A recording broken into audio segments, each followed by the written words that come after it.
ఇది Christmas season కదను. ప్రతి ప్రార్థన మందిరాల్లో చాలా చోట్ల యవనస్తులైన కుర్రోళ్ళు విచిత్రమైన పనులన్నీ చేసి వేదిక మీదకి ఎక్కి అది ఏంటంటే పిచ్చి గంతులనే చెప్పాలి. పిచ్చి గంతులు వేసి దేవుని పాటలు పెట్టుకొని, అర్థమైందండి, దేవుని పాటలు పెట్టుకొని దేవుని పాటలకి మేము నాట్యం ఆడుతున్నామని అనుకుంటున్నారు కానీ ఆ పిచ్చి గంతులు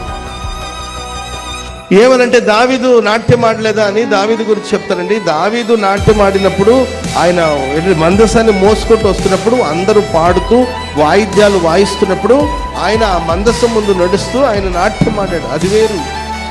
ఆయన పరవశించి ప్రభుని ఆరాధించాడు. ఆరాధనలో మీలో చాలా మంది పరవశించి నాట్యం ఆడుతుంటారు, అది వేరే విషయం. ఇది అలా కాదండి. ఒక పాట పెట్టి, ఒక రికార్డ్ డ్యాన్స్ లాగా ఏంటంటే ఒక పాట పెట్టి దానికి ఏంటంటే దానికోసం ప్రిపేర్ అయిపోయి దానికి ప్రాక్టీస్ చేసి పిచ్చి గంతులు వేసి ప్రజలు మెచ్చుకోవాలని